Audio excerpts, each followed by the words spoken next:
Hello. Welcome to Conscious Parenting. I'm excited to have you with us tonight. Um, I just like this little meme here about how sometimes, parenting makes total sense when you're doing it from but seems weird on the inside or outside. It says my wife just made me hide a pair of my toddler's pants because they were too much drama, and that explanation seemed totally reasonable to me. And I just think that's so real when parenting our kids, right? I'm sure you've had that experience with a toy or something where you're like, oh my gosh, just like get rid of this thing because every time we have to deal with it, it's like too much drama. All right. Tonight we're going to be talking about love and positive intent. We probably are going to double dip a little bit tonight with a couple of other conscious discipline skills, um, but we'll kind of get to that when we get to that. So I just want you to take a moment, take a breath, and to be present in this moment. Try to let everything else go. We're just focused on what we're hearing, seeing, so we can be present and take in the information, so we can do better for our kiddos, right? So, a little reflection for those of you that have previously attended these classes.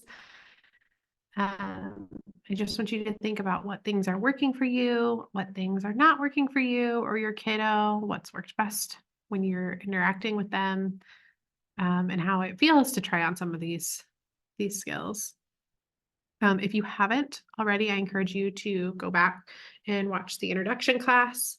That will give an overview of conscious discipline, what it is, what it isn't.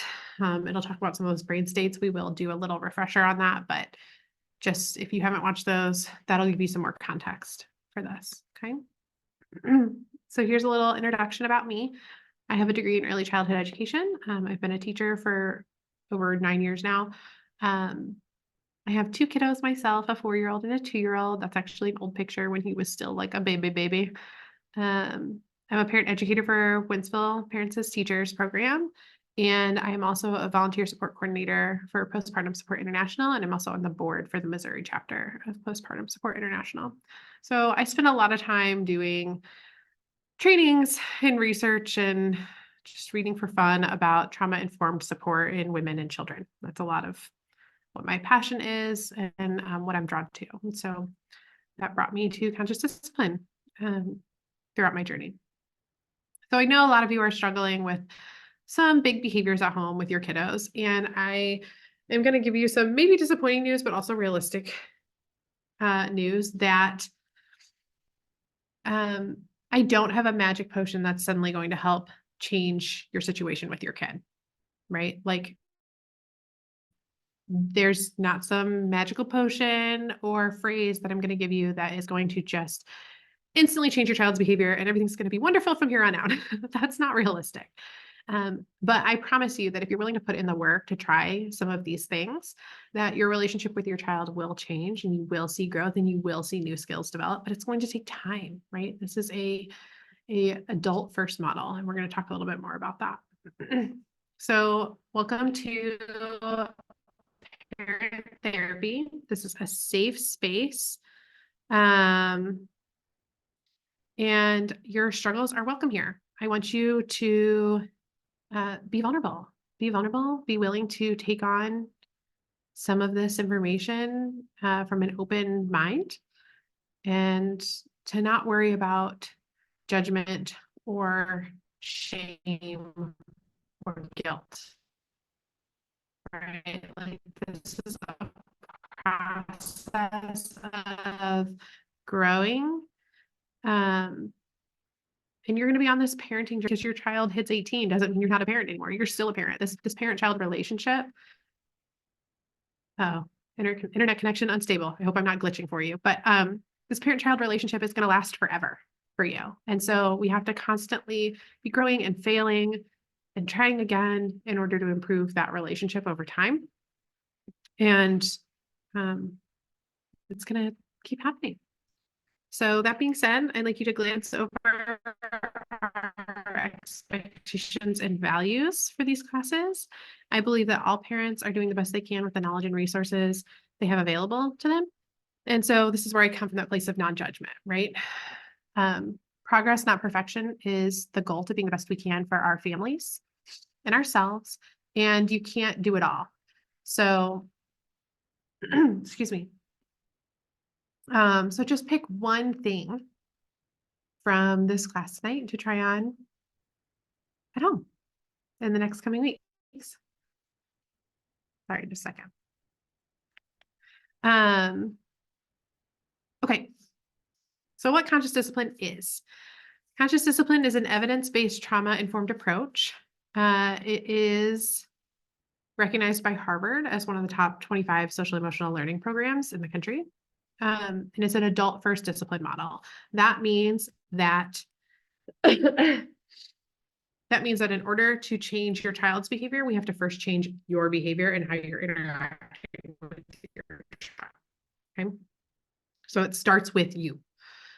And it's evidence-based and trauma-informed, and it utilizes brain science research. We're going to talk a little bit about that as well. It's just a little refresher. So here's our just a little refresher with the brain state model. We have the survival brain state. So I want you to be able to recognize what state your child is in their brain, so that way you can meet them where they're at to be able to move them through these. Okay. So if they're in their survival brain state, they're in their brainstem. This is their fight or flight response. This is like really, really biological response that all of us have, not just children, but adults as well. And so this is that fight, flight, or freeze, or fawn. And this part of your brain is asking, am I safe? You cannot logic with a child who is in their survival state. You can't logic with an adult who's in their survival state, okay? Then we have the emotional state. This is your limbic system. This is where there's crying and whining and yelling and all of these things, but it's not really as like feral, as we might say. This is your brain asking, am I loved? Am I cared for? Am I connected? Okay. And your brain has to feel those things before moving to the executive state. That executive state is your prefrontal cortex or your prefrontal lobe. This is where you are calm, you're cooperative, you're able to make choices and learn new skills. Your brain is asking, what can I learn in this moment? So ideally, this is where we want our children to be, right? This is where we want to be as well when we're interacting with our children. Okay. All right. I want you to take a second before we fully dive in and think about something or someone or a situation that you really, really dislike. Okay. Something that totally grates on you. For me, that's the laundry. I live in an apartment. We don't have laundry in our actual unit. And so laundry is really frustrating to me because it means that I'm going to have to like gather it all up, take it out of the house, take it somewhere else to the grandparents or to a laundromat or whatever to go wash it. It's obnoxious. So I want you to think about how irritating and frustrating, whatever the situation is, that drives you bonkers. Okay. I want you to think about how angry it is how angry you are when you have to deal with it. I want you to think about like how frustrated you feel, all those emotions that it brings up in you. And then as you're thinking about that, I want you to tune into how your body feels. Like even looking at this picture right now, I can feel my like shoulders tensing up, right? Like I'm trying to shake it out. I can feel like myself getting tense. I can feel my fists starting to get tight. I feel like more anxiety spreading in my chest, like that tightness feeling in my chest. I'm thinking about like, oh my gosh, I have so much laundry to do. It's going to be such a pain. So frustrated about it, right? Okay, so just tune into how your body feels. That anxiety or that tension or the frustration that's building throughout your body. Okay. Now I want you to just take a breath, shake that out, let it go. Ooh, get that out of your system. Okay. Now I want you, we're going to flip, and I want you to take a breath and think about something that you totally just adore. Okay. Something that you just absolutely love. And just let that feeling completely wash over you. Okay. For this example, I'm using my daughter. I just love this picture of her so, so much. She is just like her own little personality and so spunky, and she just cracks me up. And I just want you to let that feeling of that situation or that thing or that person that you really, really love just like wash over your whole body. And I want you to tune into how your body feels. Okay. You might experience like almost like a tingling sensation through your body or like the spreading of like warmth and gratitude throughout your body. Okay. You might be more relaxed. You might be smiling. Your facial muscles might be softening, right? That tension is letting go. Your jaw is not clenched. Okay. And in its simplest form, that's what we're going to be talking about tonight. This is the power of love and conscious discipline. And so when we tune into that power of love and let that feeling overwhelm us, it's almost impossible to still hold hate or frustration or anger in our bodies. And so when we access this and then interact with those around us, we're able to function from the highest parts of our brain, from that prefrontal cortex, where we're able to problem solve and learn. Okay. And so for this skill, I want you to remember kind of like these heart-shaped rose tinted glasses. Okay. It's kind of be your little visual for tonight. So we often associate love with the heart, and to some extent, this is true and relevant for our conversation tonight. Your heart can be very, very telling, right? So here's actually the different patterns or like the response that our heart, the beats or the rhythm or the energy that our heart is putting out when we're feeling different emotions. Okay. And so the frequency that it is experiencing, if you kind of look towards like the left side of this chart, you'll see some of these negative feelings. You'll see like frustration or resentment or anger. And if you look at the bottom, you'll see like sadness, contentedness, or towards the top, like that anger and anxiety or happy excitement, and see how erratic all of these patterns are that our heart is actually experiencing when we're feeling these emotions.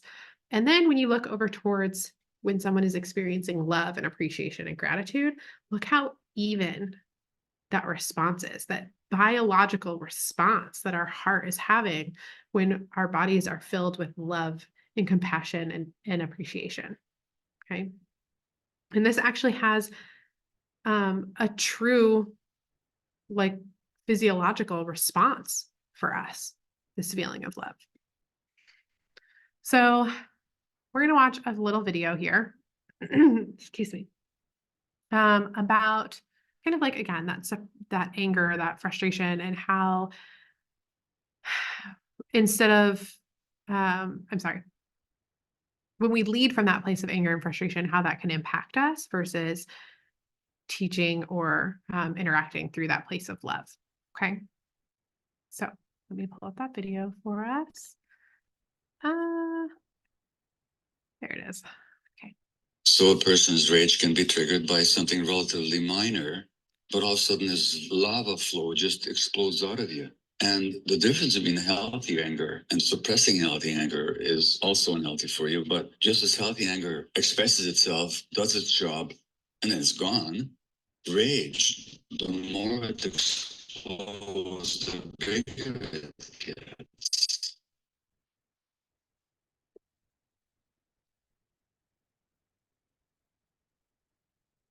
There was a great neuroscientist, his name was Jaak Panksepp, who tragically died a few years ago of cancer. And he distinguished a number of brain systems that we share with other mammals. They include care, he capitalized these, C-A-R-E, care, then something he calls grief and panic, then fear, lust, seeking, play, and rage. These are all brain systems that we have. They're all necessary for mammalian life. They're all necessary. These are being transgressed. If I were to infringe on your boundaries, either physically or emotionally, the healthy response for you is to mount an anger response. No, get out, stay away. That's healthy. Healthy anger is in the moment. It protects your boundaries, and then it's gone. It's not necessary anymore. However, if your boundaries were infringed as a child, but you could not express it, it doesn't disappear. It gets suppressed. It becomes almost like a volcano that's gurgling and bubbling inside you. Now, why did you suppress it? Now, when that's happening to a small child, the last thing you can afford is to be angry. Because if you get rageful at the boundary invasion, you're going to get hurt even more. So suppressing that rage becomes a survival mechanism. Nothing wrong with it. It's the right thing to do. You don't do it, your brain will do it for you automatically as a way of preserving your life or your relative safety. But the rage doesn't go away. What happens then later on as an adult, something triggers you, and all of a sudden it just explodes out of you, and you have no control over it. Now it's no longer a response, a healthy response to the present moment. And the difference between healthy anger and suppressing healthy anger is also unhealthy for you. But just as healthy anger expresses itself, does its job, and then it's gone, rage, the more it explodes, the bigger it gets. So that's the difference between healthy anger on one hand, which is essential boundary defense. And by the way, so much parenting advice in this culture tells parents to force kids to suppress their anger. Really, both experience. Look, if you're going to punch a human being and there's a pillow to punch instead, better to punch the pillow. No question about that. But as a technique of dealing with it, no, that's not how you learn to process that rage, because it needs to be processed. I would encourage you to fully experience the body experience of rage. What's happening in your body? And you'll find that it's not just an idea in your head. It's something that dominates your visceral experience of yourself, your muscles, your breathing, your abdomen, your entire nervous system. And there's ways of just helping you experience it. There's a wonderful Buddhist lineage spiritual meditation teacher called Tara Brach, who talks about rain: recognize, allow, investigate, and nurture. So you recognize, oh yeah, this is happening in me right now. Okay, I'm going to allow it. Not allowing it in the sense of I'm going to act it out on somebody else, but I'm going to be with the experience. And then investigate, okay, what is this really all about? And then nurture that little person that had to suppress all that rage, view of it. But in other words, there's ways of working with it through the body that doesn't involve either suppressing it or acting it out, but in experiencing it. Okay. So we're actually going to stop right there. whew. So this kind of talks about, just like he was saying, all emotions are valid. As he mentions, anger is actually a necessary emotion, just like love and frustration and excitement. Like all of these emotions are valid and they are needed. They tell us something. Anger in the situation is not the enemy. It's okay to feel angry as a parent. It's what we do with that anger that's important. And 9 times out of 10, when we're processing like feelings like anger and frustration and disappointment, it usually means that we're experiencing a boundary being violated. And so we need to process that and acknowledge it and look back at it, like actually reflect on that emotion so we can determine what it's telling us about ourselves. Okay. And we're going to talk a little bit about boundaries in just a little bit, but emotions are not the enemy here. Okay. So the power of love teaches us to choose to see the best in others. And when we do this, just as we kind of mentioned before, when we see the best in others, when we see them through a lens of love and compassion and empathy, then it keeps us in the higher centers of our brain, which allows us to respond consciously rather than react unconsciously. Okay.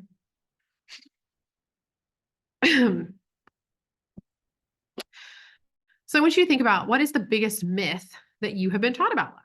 And I think this comes to play in some of these situations and relationships. Okay. Some of the biggest myths you've probably been told about love is that people who love you won't hurt you, or that loving relationships are easy, or that even loving relationships are equal. And that's not true, unfortunately. The people that you love and care for are actually the people who probably will hurt you the most. And not that they're trying to, but we put so much more weight onto those that we love and care about, and the weight that their actions and words have so much more meaning to us, right? Like if I am driving down the road and somebody cuts me off, like, am I going to be irritated? Absolutely. Am I going to like think about it and dwell on it all day long? Probably not. I'm probably going to be irritated in that moment and I'm going to think like, oh, whatever, he's being a jerk. And then I'm just going to like let it go. Okay. But if someone I love says something to me that's hurtful or does an action to me that's hurtful, I am going to have so much more weight in their reaction or their response that it's going to hurt me more. Right. So the people that we love actually tend to hurt us the most. So that does not mean, though, that loving relationships are not worth it. They absolutely are worth it. We know that, right? Like that doesn't really even have to be said. We know that these loving relationships have so much benefit to us. Okay.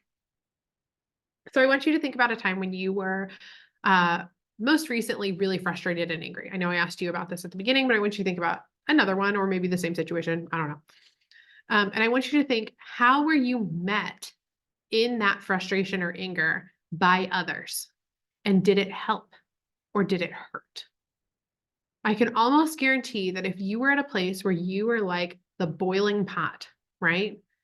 And you were met with defensiveness, anger, frustration, whatever, by your spouse, your coworker, your boss, your child, whatever, you probably boiled over. Okay. You did. You might have snapped, you might have boiled over, you might have taken it on everybody else. But if you were met with love and compassion and understanding, did it simmer you down? It's likely yes, that did happen. And this is what happens when we operate from a place of love. When someone can meet us with that love and compassion, it simmers us down. Okay. So we want to choose to respond from a place of love. But how do we do this? Like logistically, how do we choose to respond from a place of love all the time? Well, the reality is we can't do it 100% of the time. We would love to all strive for that, but the reality is we're humans. But we're going to talk about some ways that can be helpful for this. Okay. So this is where I say we're going to double dip a little bit. You may have previously watched our talk on the power of unity, and I bring this up in the power of unity talk too. But one way we can do this is by establishing family and community values, right? I know it sounds cheesy, but this helps hold each other accountable and to see each other through a loving lens, right? What are our values? Okay. This is an example of those that a friend of mine previously used in her family. And that these are things that like we don't only just hold our children to, but we hold ourselves to as well. And our marriages to, our relationships, all of those things. Okay. The other part of this is understanding boundaries. Being wishy-washy causes children to test boundaries even more because they don't feel safe and secure.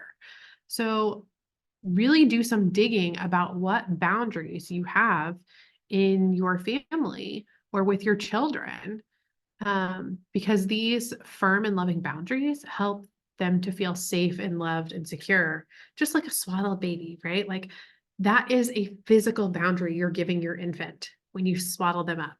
And that's why they feel like safe and secure. They need that feeling. And so those boundaries are needed to help our children feel secure. And they're loving, right? They don't have to be hurtful boundaries. They're loving boundaries. So here's an example of some conflicting boundaries. So my parents actually watch my kiddos periodically when I'm working. And recently they had taken my children to the botanical gardens, right? And my daughter did not want to leave. She's, I don't know, was 3 or 4 at the time. And she was like running around and she didn't want to climb into her car seat. And my mother was trying to like bribe her or to convince her to get in the car seat. She didn't want to get in. She was like stalling. She tried to put her in the car seat and she was kicking and screaming and losing her mind. And my mother was trying to like give her toys to settle her down and calm her. She eventually got her back out and was like, okay, honey, that's fine. Get out and walk around for 2 more minutes and then we're going to try again. So like, right, she's doing all this, like she's caving on the boundary a little bit, right? Like there's this, like, we need to go, you need to get in your car seat, but she's not getting in her car seat. So my mom tries to get her back into her car seat after letting her walk around a little bit more. And she's still like losing it, right? She's like, because in her head, she's thinking, if I whine a little bit more, you'll let me get out again. And so she's like crying and hitting and kicking. And my father snaps at her. he gets his big growling voice on and he yells at her to sit down and be quiet and get into her seat. And, of course, that just erupts her into tears even more, right? There's this big reaction that's been had. And so this is confusing for a kid. You can see that this went from like 0 to 60, right? There's like, I have all this pull down here and it's very, very passive. And then it goes to like 60. There's no in between. There's no safe, firm boundary, right? That's calm and regulated. It's just like all this wiggle room and then like no wiggle room. Okay. And this is confusing for kids. And so we have to be firm and loving. Honey, I understand you don't want to go. It's time to get in the seat. I'm going to buckle you in your seat. We need to be in our seat to get safe. I'm going to pick you up and put you in now and buckle you. Very firm, very calm, very loving. Okay. And so when we talk about these kind of things, we have to dip a little bit into co-regulation or self-regulation. Okay. How many of you are, you might be familiar with the term co-regulation, maybe not. Co-regulation is used often when we talk about infants or babies who are crying. We tell parents and caretakers like, oh yes, you need to co-regulate with your child. We pick them up, we rock them, we soothe them when they're crying. We're co-regulating, right? And we often tell you to do this, especially when they're infants, because of the effect that it has through them being able to regulate themselves, right? We see this happen in like NICUs a lot. We tell you like the skin to skin contact with your baby helps to like regulate their nervous system, just like we were talking about how your heart responds at the beginning. And so we kind of have this understanding as a culture that as children get older, they need to learn to self-regulate, not co-regulate. Okay. That this, they've got to learn to self-regulate. They've got to figure it out. But this is a really common misunderstanding. And your child actually learns to self-regulate through co-regulation. And the reality is that even as an adult, you need co-regulation. Co-regulation is not something that ends in infancy. It's not something that ends in childhood or toddlerhood, or even in the teenage years. Co-regulation is a necessary part of the human experience. It does not stop. And so this is like a false myth that we've associated with children, is that like, oh, they've just got to learn to self-regulate. They're 2 now. They need to learn to self-regulate. They're 3, they're 4, they're 5, whatever. They're 16. They've got to learn to self-regulate. And the reality is like you engage in co-regulation as an adult. That doesn't end just because you're, out of infancy. And I love to use this as an example. If you were in a really horrible car accident, that paramedic who gets to you when your body is in that fight or flight response, that survival state, is not going to come to you and start yelling at you to calm down. They're not going to yell at you and be like, hey, stop screaming, calm down. I'm trying to help you, calm down. They're not going to do that. They're actually going to co-regulate with you. They're going to stop and they're going to say, hey, I'm here with you now. You're safe. I've got you. I'm going to get you out of here. Tell me your name. Tell me where you were headed today. Is anyone with you? Does anyone know where you are today? Right? They're going to co-regulate. Okay. Because they're trying to move you out of that survival state of your brain. And I'm willing to bet that if you've experienced giving birth or supporting someone through giving birth, someone was co-regulating with you, right? Like I know my spouse was there when I was giving birth, like holding my hand, telling me to take deep breaths, counting with me, like letting me squeeze his hand or hug him or whatever, lean on him. Like you experienced some part of co-regulation through that experience. Okay. And even in our day-to-day, not so intense experiences, when we're just feeling sad or anxious or frustrated, think about when someone offered to give you a hug.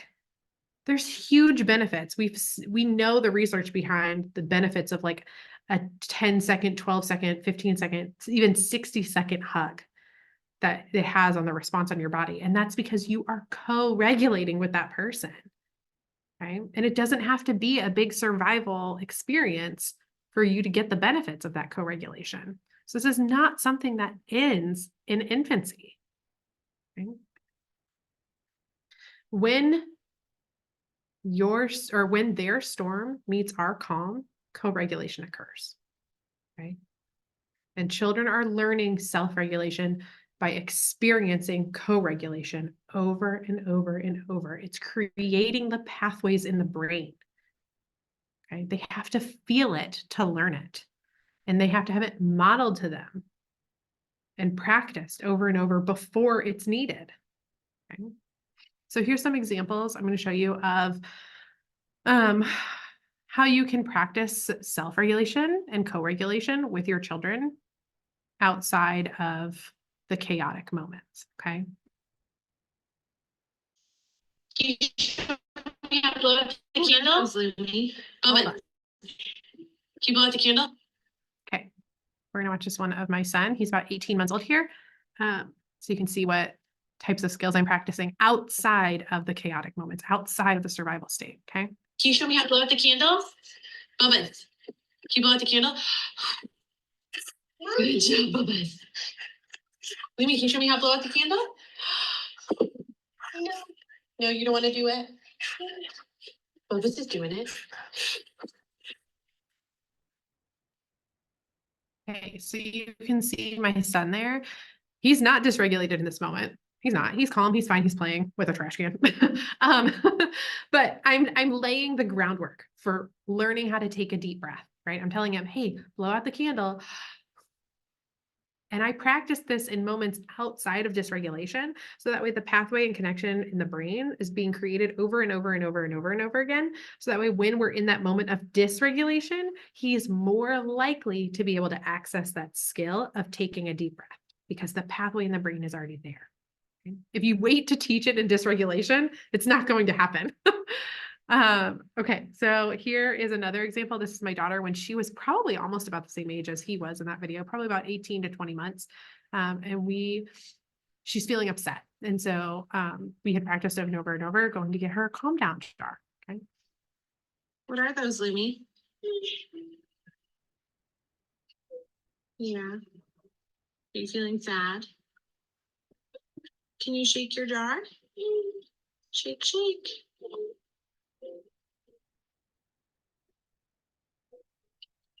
Yeah, shake, shake. That's right. Shake, shake. Okay, so you can see, again, she's really little, but she is learning that when she feels sad, she gets to go, or she can go over and access her little sparkle jars and shake them and watch them and take some deep breaths to learn how to regulate. Okay. So these are some examples of things that you can slowly start to put into practice with your kiddos over time. And I guarantee you, like my kiddo, my son is now 2.5. So this has been like over a year since I took that video of him. He does not do that. He does not take deep breaths every single time he's having a meltdown. I don't want you to mistakenly think that that's happening. But again, I'm laying this groundwork, this foundation of these skills, so they're more easily accessible to my children when they need them. And so it's not going to happen 100% of the time, but the groundwork is there, the foundation. Okay. Children don't develop mature inner speech until around age 7. So how do they regulate? They don't. We are their regulators. This is what enhances their self-regulation skills as adults. How we respond to their upset will either inhibit or enhance those skills. Okay. Safe spaces are also loving spaces. Okay. So when our children are in a survival state, when they go into that fight, flight, or flee, remember, they don't feel safe. Their brain is telling them they are not safe. And they are going to do whatever is necessary in that moment to help them feel safe. It is a biological response. Their brain is telling them, find safety. You are not safe. Find safety. It's screaming at them to do that. So in some examples, your children might, if they're a flea child or a fawn child, they might find a safe space. And if you don't give it to them, they're going to find one. Okay. So here's some examples of my daughter trying to find a safe space when she was triggered by something, right? So she's hiding in the entertainment center there, or she had put herself in a little nook behind the rocking chair. Okay. And we have to teach children how to use these safe spaces when they're regulated. So again, if you feel that that upset is coming, that meltdown is coming, going to the same safe space repeatedly over and over. So scooping them up and taking them to, like, whether it's their bed or the rocking chair, or if you create like a little cozy nook in their room, whatever it is, you have to teach them how to use that safe space, that they can go there and regulate themselves. I think about, like, for a lot of us adults, that safe space might be like our car, where we go into our car and you can like scream in your car to yourself, or like take a shower and just like have your meltdown in the shower and cry and be upset or whatever. But like, we all have our safe spaces. Okay. This is an example of a conscious discipline, like trademarked safe space. I'm not saying you have to go buy all of Conscious Discipline's materials for a safe space. That's not at all what I'm telling you to do. If you want to do that, that's great. But they have some examples of what that could look like. They have like some of their breathing strategies there. There's like the pretzel and the star breathing that's on that mat there to help children see it. They have like the 5 steps of self-regulation. I am feeling, I can, all of those things, are I'm choosing to do this, whatever. And then like the feeling buddies there. So they're able to acknowledge their emotion by seeing it on like these little feeling buddies. Okay. So again, your safe space doesn't have to look like that. There's lots of ways you can set up safe spaces. We actually, in my classroom previously, we had this little egg chair from IKEA that you see pictured here.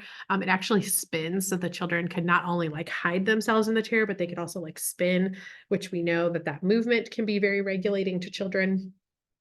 You could have like a cozy little couch, or maybe a tent, or a spot that they go to every time.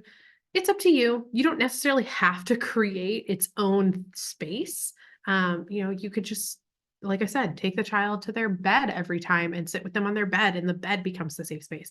It's whatever works for your family, okay? But have a designated safe space and teach the child how to use that safe space. Now, if you have a child who goes into fight or flight, goes into the fight aspect of that fight or flight, you might have to be the safe space. Okay. Now I'm going to caveat this with the least restrictive environment possible is the best environment. Okay.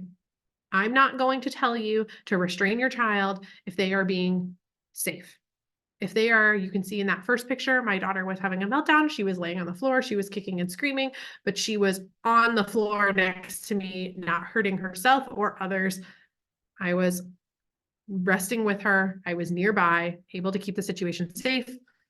But she was having some big feelings, least restrictive environment. However, if your child is in a place where they are so dysregulated and they go into that fight response, where they are either endangering themselves or others, you might have to be the safe space. And this is where you see that I am sitting with my child, right? So I have scooped her up. She's sitting in my lap.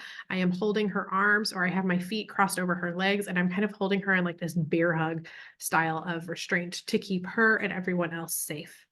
Okay. So this is what works for me. That being said, I have had training in restraining children. I do not have the experience to train you to train to restrain your children if that's needed, but I just want you to see that there are options of, you might have to be the safe place for your child. You might have to hold them safely. Okay. So that way they are not hurting themselves or others people, or other children, siblings, whatever. Okay.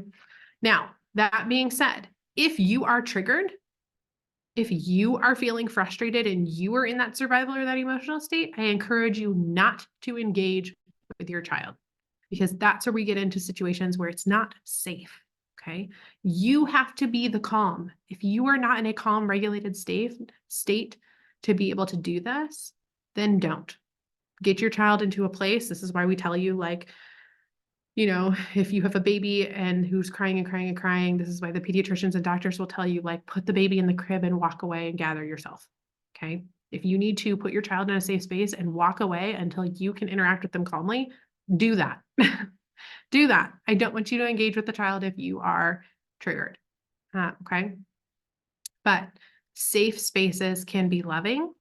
And there is sometimes situations in which you have to be the safe space. Okay. All right. So A calm, integrated adult is a child's primary safe place. Helping a child move from an upset state to a composed one requires us to be calm. Our inner state helps regulate the child's inner state. The first state is to actively calm ourselves. Okay. We have to coach and model them through this, and we have to be willing to take on these skills before we can teach them. So here's a video that I think does a really good job of kind of talking about how we can react to children in their upset.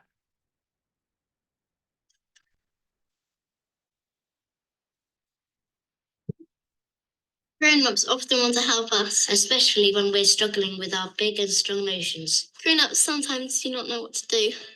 Let's start by saying what not to do. Please don't shout at us because it scares us. It doesn't help any of us. But sometimes you need to say no, but please say it calmly. That helps us listen. Can you breathe first, then be calm and kind? Even if you are cross, can you be kind, please? I know sometimes you really want us to do things and we can frustrate you because we haven't listened properly. Or we haven't done what you've asked us to do. But can you not shame us? Don't make us feel bad about ourselves. That doesn't motivate us. It makes us scared, even if we don't show it. And that could make our behaviour worse. Or we just give up on the insides because we can't quite please an adult.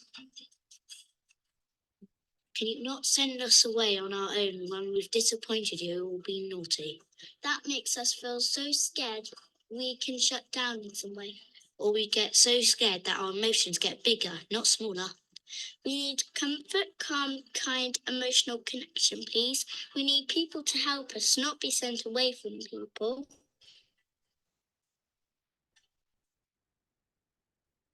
When we've done something silly or made a bad choice, please can you not ask us why we did it? Usually we don't even know. We need you to tell us why our brains are responding and confusing us and all the people around us.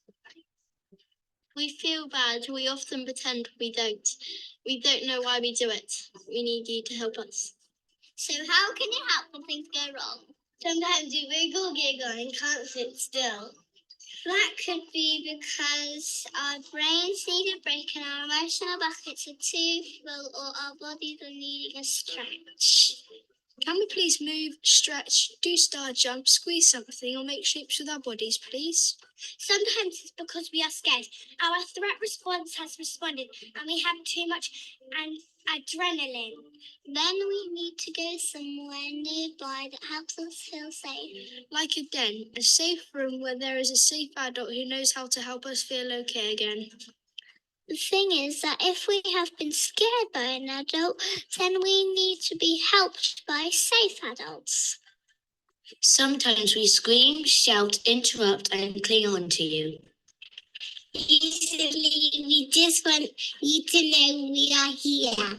It really helps us if you are able to be kind to us, not shouting and interrupting. Please be kind. Sometimes we run out, hide, kick and hit. Usually this is because we are scared.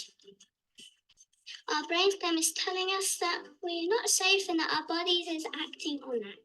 We need to learn things that calm us down when we are already calm. Then we can use them when we are scared. As kids, we need an adult to help us do some of the following things. Co-regulation comes before self-regulation. We find it hard to be alone and need adults to help us feel safe. Sometimes we are scared and need a safe grown-up to make us feel safer.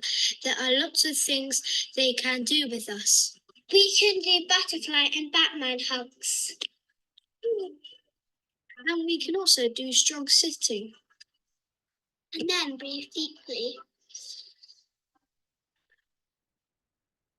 And we like doing hot chocolate breathing. Sometimes it's nice to hide under a blanket. Sometimes it's nice to think of something special. Smelling things can help calm us down. Sometimes it's good to think of a safe place. Or do marching. Sometimes it's good to laugh. To be a safe adult, we need you to be consistent. Do what you say you'll do, and don't surprise us. Attuned. We often need you to reflect back our feelings as we often don't know the words or understand it. And tune into what we are feeling and help us. Empathy. We need you to stand in our shoes and to know need help. Kind. We so need kindness. We know we can frustrate you, but please be kind. We sometimes have big emotional bruises that people can't see. Genuine. We can tell when people are just doing a job and when people really care. Please care. We get scared when you're just doing a job. Playful. Life can be quite scary and we make sense of it through playing. Will you play with us? Will you play with us in the world of play? We really like that. Thanks for watching.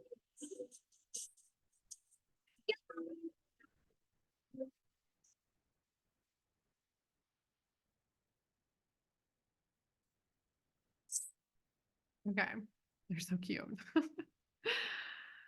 All right, so remember that connection is loving and it comes down to this relationship building.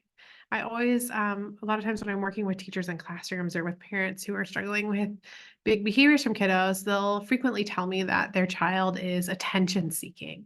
And I challenge you to reframe that a little bit in your head if that's something that you recognize, and look at it as connection seeking. This child is seeking connection with you. How can we meet the need for connection in a way that's appropriate and build the skills for the child to seek out that connection in ways that are appropriate? Okay. And so one way to do that is what conscious discipline calls I love you rituals. Now, if you're really interested in the I love you rituals that conscious discipline has come up with, there is a book on that with lots and lots of examples of I love you rituals. This is that book. You're welcome to get that. It's really great. However, I love you rituals are anything that starts to connect, that engages eye contact, playfulness, and touch with your child. Okay. At its basic form, we want you to see them and be connected with them. Okay. So I'm going to show you some examples of I love you rituals that teachers and parents have used. Okay. So here's one. You've probably seen this one floating around the internet at various times. But this is a really great example of an I love you ritual that a teacher has been doing in their classroom. We're anesthesiologists, surgeons, Hold on. emergency medicine physician. There we go.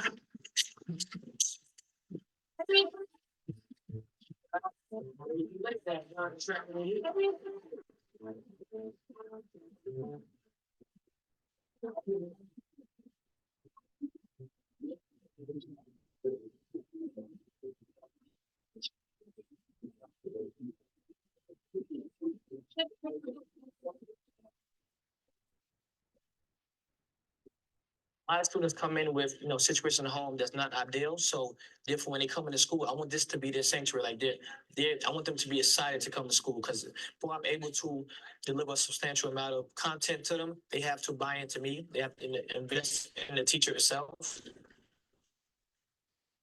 No, you might be ready. He's getting one. But one thing that's going to stick with them forever is how did Mr. White treat me when I was in this grade? It kind of draws them in, and once I have them in, they have their trust, and they're invested in me. Then I can deliver my content. See the academic side of it increase. So that's really what that's really why I do it, and it brings joy to them. I mean, I feel like every student needs a little bit of joy in their life. It doesn't matter what it is. Every student.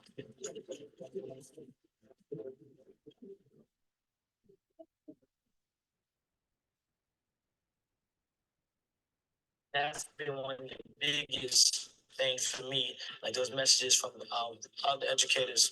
I'm talking about past at the 20, 50 years again. Oh my God, I have tears in my eyes. I can't wait to go to school. I'm gonna try this with my students. I mean, that was so amazing to me. I'm all about bringing joy to people's lives, man. Inspiring others to do so. So hopefully everybody can start doing it in their classroom, make it a big thing, worldwide thing. So,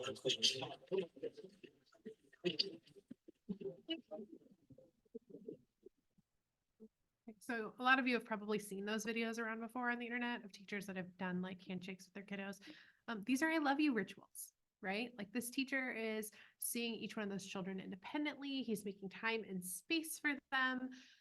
He's engaging touch and playfulness and eye contact into that experience. And that those are things that we know help to increase connection, and that connection then increases cooperation.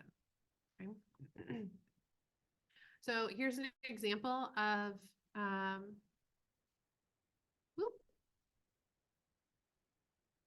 how an I love you ritual could be used with a parent. Okay. Yeah. Are we caring? Yeah. Are we kind? Yeah. Do we love all of our body and our mind? Yeah. Are we creative? Yeah. Are we courageous? Yeah. Is the love and type we show just so contagious? Are we gonna have a great day? I love you. I love you. Oh, I was yeah. I love you. I love you. Okay. That one always makes me tear up. It's so sweet. But this is an I love you ritual that a parent is doing with her children, right? So this is something that you can tell that they do frequently. It's like a callback ritual. She's engaging with like either a hug or a tickle at the end if the children want it. And it increases that eye contact and that playfulness together. Okay. So part of this is that children do not, just like we saw, that we have to remember that children's inner speech is being created by us. Okay. So what we are exhibiting with them in those big moments, we are slowly developing their inner speech over time.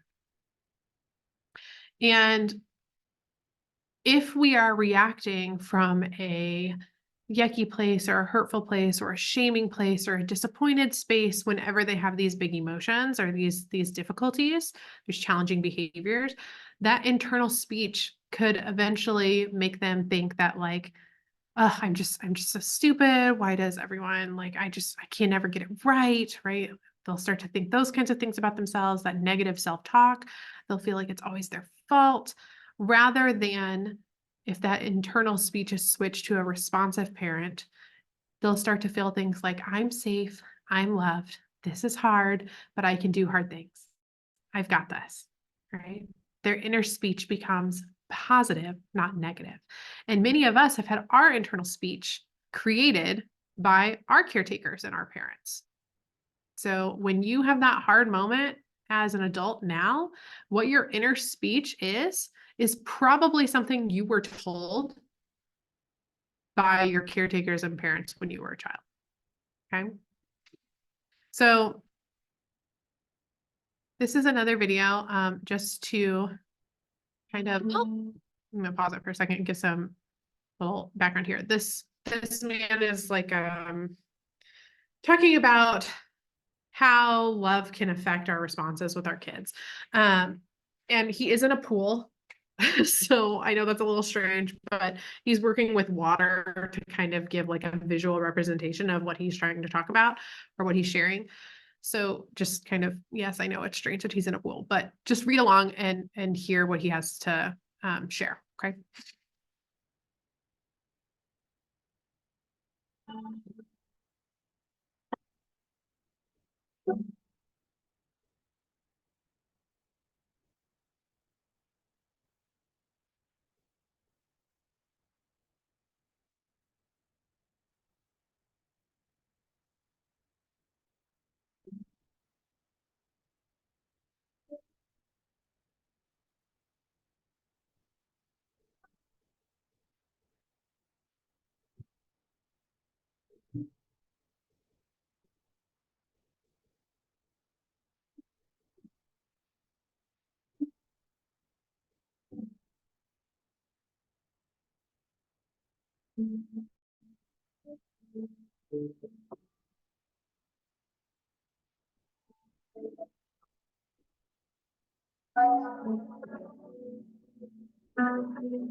Okay.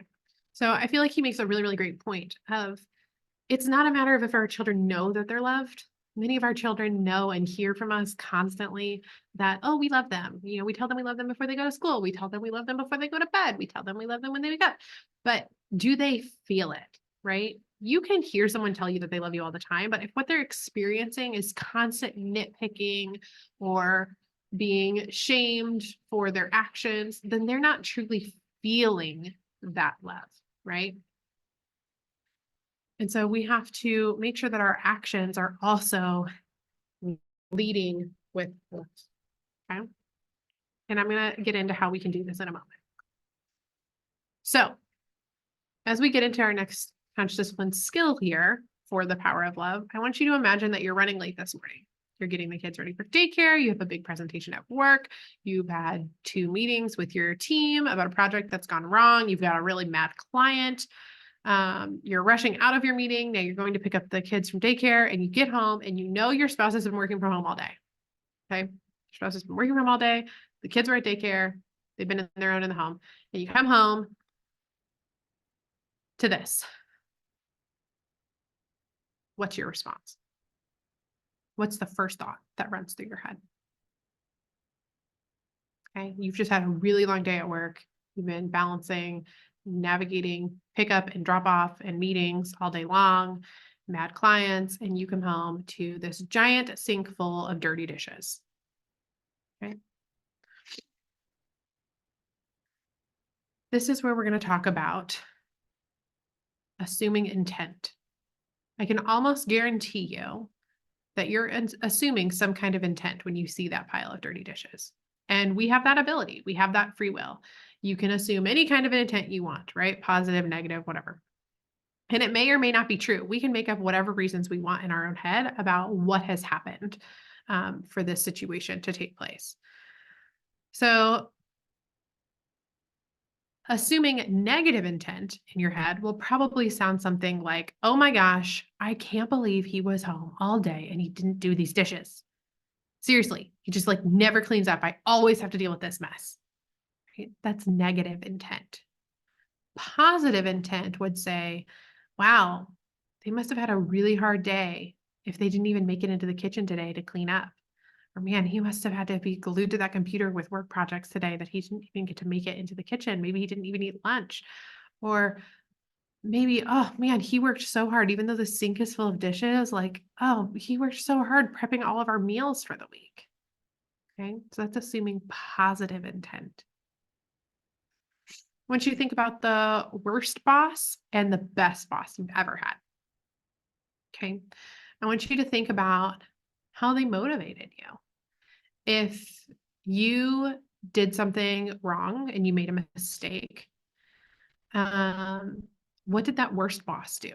Did they criticize you? Did they tell you that you messed up? Did they shame you and tell you you should have known better? Did they publicly humiliate you in front of your other coworkers? And I want you to think about if they did those things, how did it make you feel?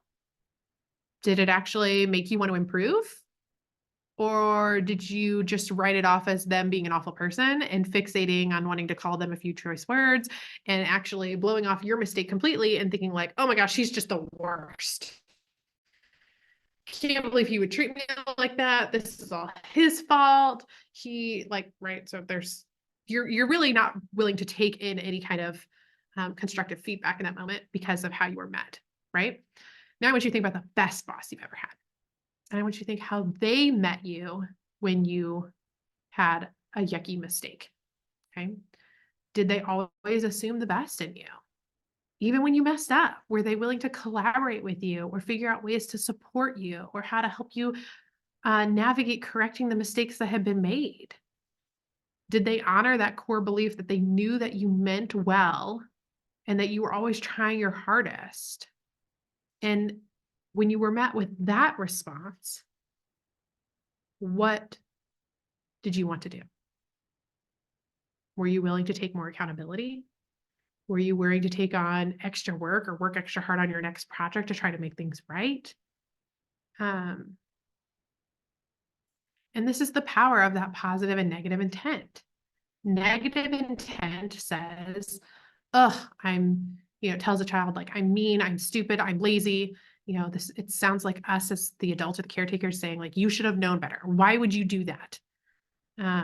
Maybe you don't call your kid a stupid child, but I have heard that before. Or like, "I can't believe you did that. You know better." Or just go away, go to timeout, right? There's all this shame involved in this, which when we're looking at what we know about brain and brain science research, that feeling is going to send your child, or that kind of response is going to send your child into that emotional, that survival state. You have cut them off from learning anything, right? You've cut them off from learning the new skill or doing anything productive to move through it, which is actually now creating way more work for us as adults, because now that we've cut them off from learning, we have to then regulate them back to the prefrontal cortex for them to be able to learn differently, to do differently next time. Okay. So when we engage in that negative intent, we're actually making more work for ourselves.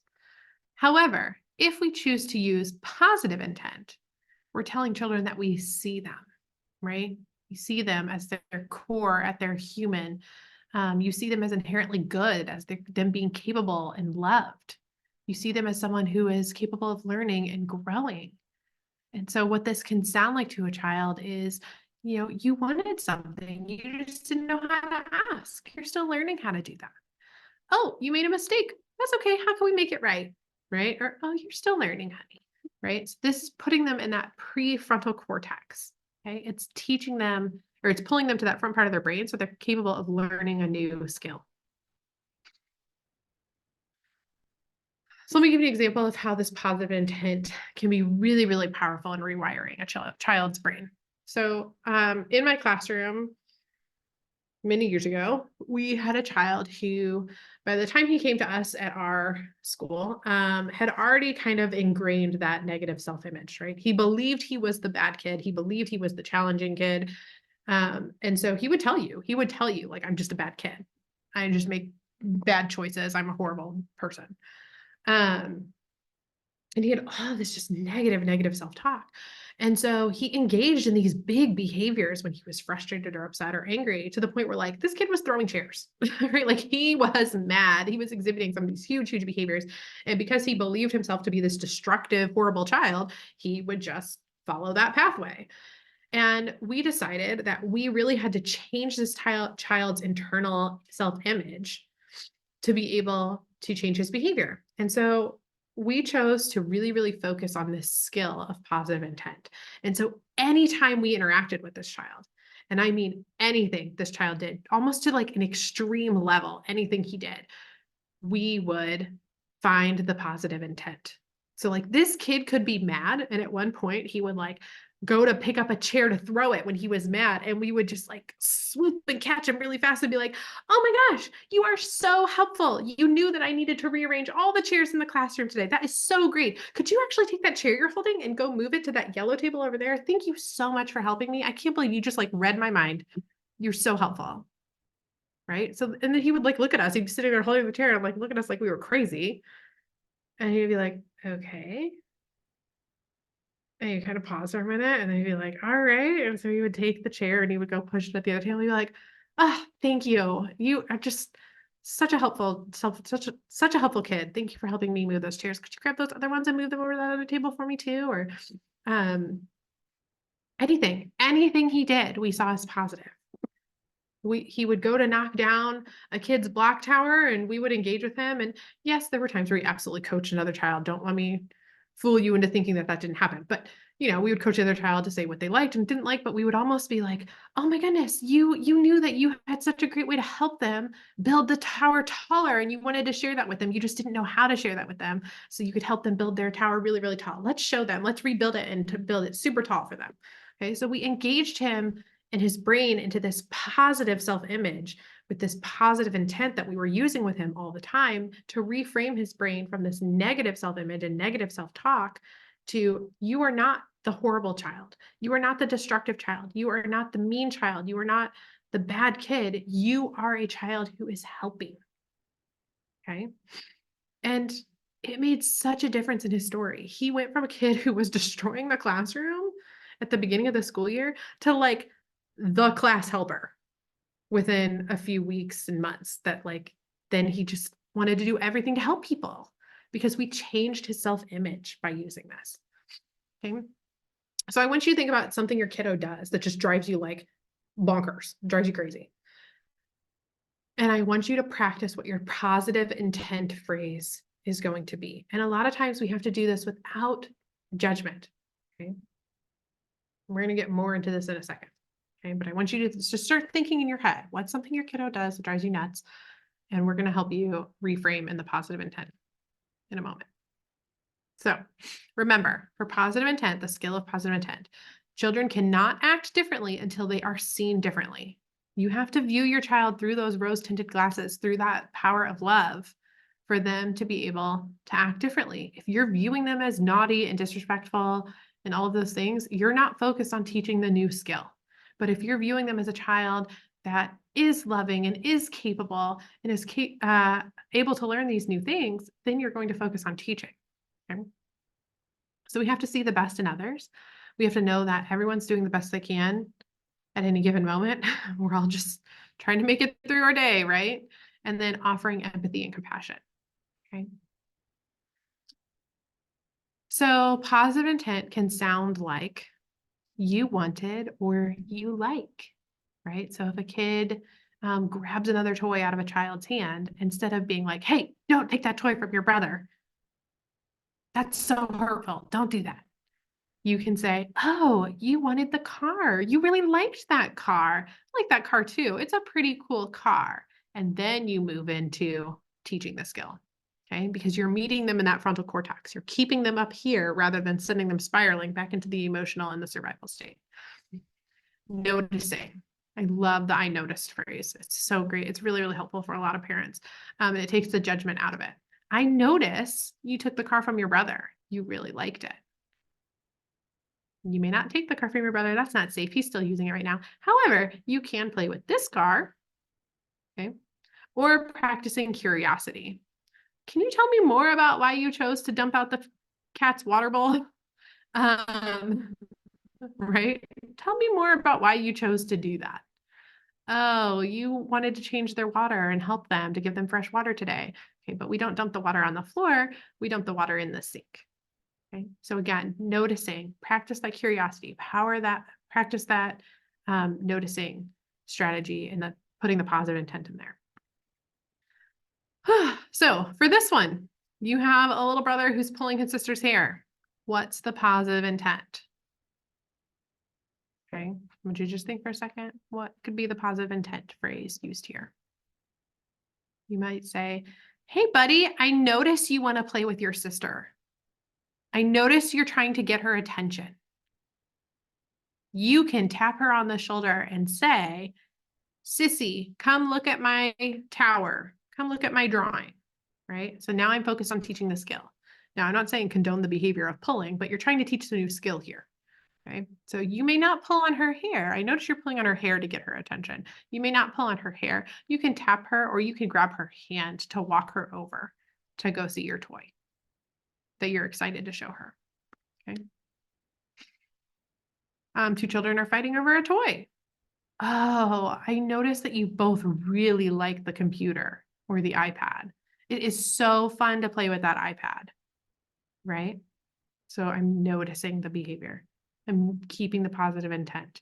You both really like that iPad. I know it's really, really fun. Okay. Then you move into teaching the skill. Oh, a kid's using the paint and painting their face, not the paper. Oh, I noticed you really like the way that paint feels on your body.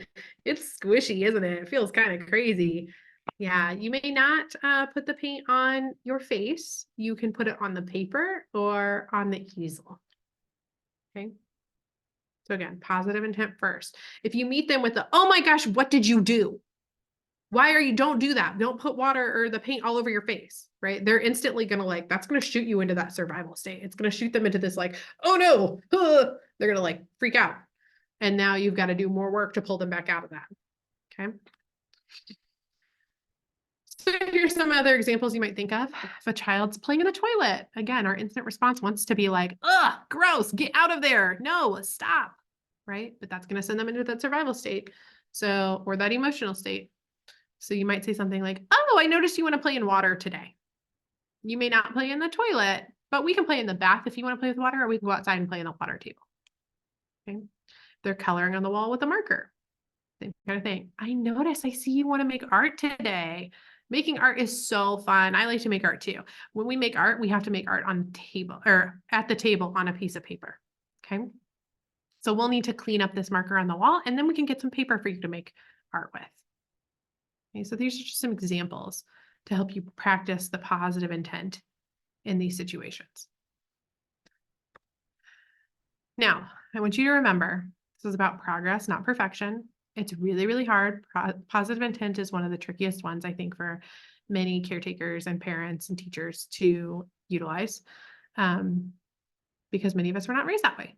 So remember, this is about progress, not perfection. I want you to take one thing from tonight and try to integrate it into working with your kiddo. Maybe it is focusing on co-regulation with your kid, right? Maybe it's about creating a new safe space in your home, or practicing some of those self-regulation skills outside of dysregulated moments, like the deep breathing or the pretzel squeezes.